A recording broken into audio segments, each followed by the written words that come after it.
அருமை தமிழர்களே, அன்பான வணக்கங்கள். உலகம் முழுக்க கடவுளை கும்பிடுறாங்க. அந்த கடவுளினுடைய புனித தலம் அப்படின்னு ஒவ்வொரு மதத்துக்குமே இருக்குது. அந்த மதத்துக்கு யாத்திரை போவதை புனித யாத்திரை அப்படின்னு சொல்லுவாங்க. நம்ம இந்தியாவில் இப்போ முருகனுக்கு எடுத்துக்கிட்டிங்கன்னா அறுபடை வீடு அப்படின்னு தமிழ்நாட்டிலேயே இருக்குது.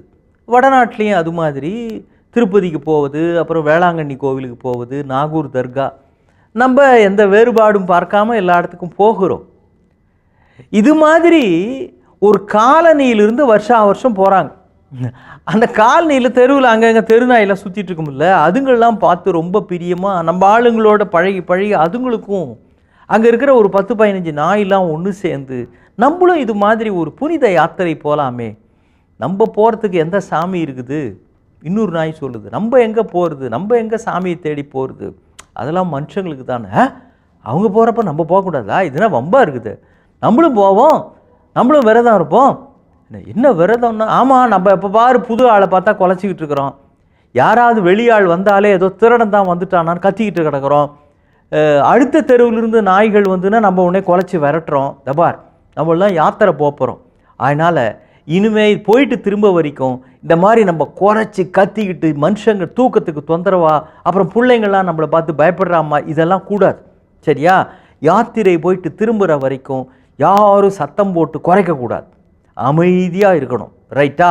அப்படின்னு இதுங்கெல்லாம் முடிவு பண்ணி ஏதோ விரதம் இருக்கிற மாதிரி தீவிரமாக எல்லாம் புறப்பட்டு போகுதுங்க. புனித யாத்திரை போகுது.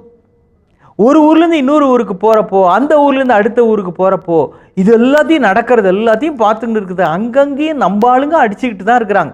எல்லா ஊர்லேயும் எங்கே போனாலும் கொழாடியில் தண்ணிக்கு சண்டை, அப்புறம் போக்குவரத்து நெரிசலில் அவங்க குறுக்க வந்தான், இவங்க குறுக்க வந்தான், இவன் முன்னால் போனான், அவன் முன்னால் வேணாம், 2 வீலர் கார்காரங்க அவங்களுக்குள்ளே ஏதோ சண்டை தகராறு, அப்புறம் அடுத்தாப்பில் போனால் ஏதோ தொழிலாளர்கள் ஊழியர்கள் போராட்டம், எங்கே போனாலும் கத்தல் கூச்சல் சத்தமயமாகவே இருக்குது.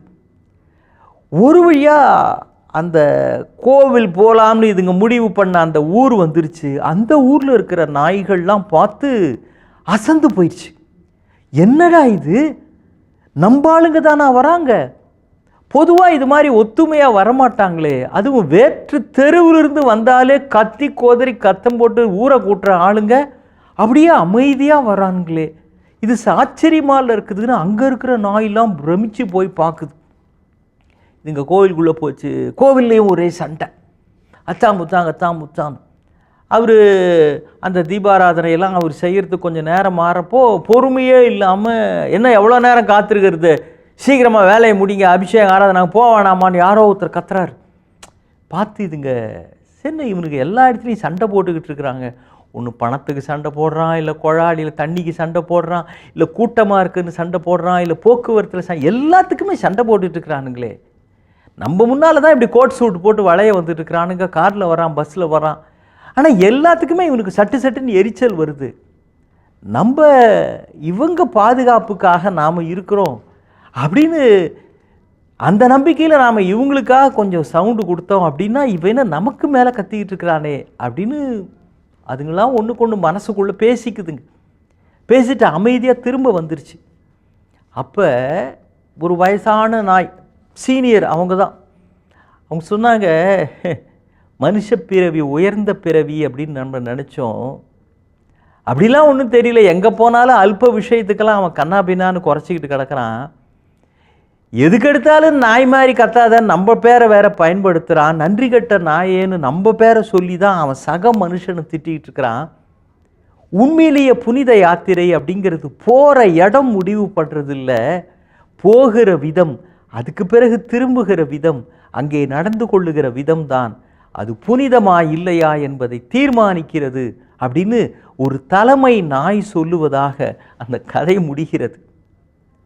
யோசிச்சு பாருங்க, நமக்குள்ளே இருக்கிற இவ்வளவு சண்டை சச்சரவுகள்லாம் ஒன்று வெளியில் இருக்குது, இல்லைன்னா உள்ளுக்குள்ளே இருக்குது.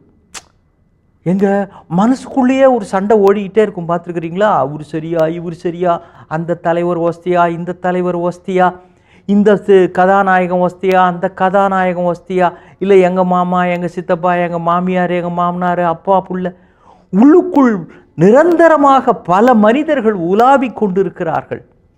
நம்ம வடிவேலு சொல்லுவாரே, வெளியில் தெரியறது ஒரு ரூபம், உள்ளுக்குள்ளே நடமாடுறது பல ரூபங்கள்னு. அந்த மாதிரி ஒவ்வொருக்குள்ளேயும் பல ரூபங்கள் மனிதர்கள் உலாவிக்கொண்டே இருக்கிறார்கள். அவங்க சும்மா உலாவினாலும் பரவாயில்ல, ஒருத்தருக்கொத்தர் உள்ளுக்குள்ளே சண்டை போட்டுக்கிட்டே இருக்கிறாங்க. ஒரு அழகான ஆங்கில பொன்மொழி ஒன்று உண்டு. நீங்கள் தங்கி இருக்கிற அறையில் உங்கள் மேசையில் படுகிற தூசி உங்கள் மனதுக்குள் ஏற்படுகிற சத்தமாகிறதுன்னு. எவ்வளோ அழகான வாசகம் இல்லை? நீங்கள் பயன்படுத்துகிற மேசை இருக்குதுன்னு வச்சிங்களேன், எழுதுகிற மேசை, பிள்ளைங்க படிக்கிறீங்க, உங்கள் புஸ்தகங்கள்லாம் வச்சுருக்கிறீங்க, அதில் வச்சு எழுதுறீங்க, அப்புறம் அங்கே உட்காந்து தான் படிக்கிறீங்க, எதிர்த்தாப்புல கம்ப்யூட்டர் இருக்குது. அது எல்லாத்தையும் அப்படியே வேலையெல்லாம் முடிஞ்ச பிறகு புத்தகங்கள்லாம் மடித்து அழகாக அது வைக்க வேண்டிய இடத்துல வச்சுட்டு, கம்ப்யூட்டரை அழகாக ஆஃப் பண்ணிவிட்டு, அந்த கம்ப்யூட்டருக்கு ஒரு கவர் இருந்ததுன்னா அதை போட்டுட்டு எந்திரிச்சு போனீங்கன்னா, மறுநாள் வந்து காலையில் பார்க்குறப்போ அந்த இடமே நீட்டாக இருந்தது அப்படின்னா மனசுக்குள்ளேயும் ஒரு உற்சாகம் ஏற்படும். இப்போ அப்படியே புத்தகங்கள்லாம் பிரித்த மேனிக்கே போட்டு, அப்புறம் பேனா சரியாக மூடாமல் கூட சில பேர் வச்சுருவாங்க. பேனா ஒரு பக்கம், மூடி ஒரு பக்கம், அப்புறம் பயன்படுத்தின கர்ச்சீப் ஒரு பக்கம், கம்ப்யூட்டர் அம்பாட்டு ஆன்லேயே இருக்கும். அந்த மேசையே கச்சாமுச்சான்னு இருந்ததுன்னா மனமும் அமைதியாக ஆர்கனைஸ்டாக இருக்காது. மனதுக்குள்ளேயும் ஒரு தடுமாற்றம், ஒரு நெறியின்மை, ஒழுக்கமின்மை இருக்கும். வெளியில் இருப்பது தான் மனதுக்குள் ஒரு மாற்றத்தை ஏற்படுத்துகிறது. அதே மாதிரி மனதுக்குள் இருக்கிற ஒழுக்கம், ஆர்கனைஸ்டு சிஸ்டம் என்று சொல்வார்களே, மனதுக்குள் நெறிப்படுத்தப்பட்ட தன்மையோடு நாம் இருந்தால் அது நாம் வெளியில் செய்கிற செயல்களிலும் பிரதிபலிக்கும். சிந்தனை செய் மனமே என்பது இதை நோக்கி சிந்திப்பதற்காகத்தான். காரணம், சிந்திக்க சிந்திக்க சிந்திக்க மனதுக்குள் ஏற்படுகின்ற அந்த நெறிமுறைகள், வரைமுறைகள் உங்கள் செயல்களிலும் பிரதிபலிக்கும். வாழ்க்கை பிரகாசமாக இருக்கும். இன்னும் சந்திப்போம். வணக்கம்.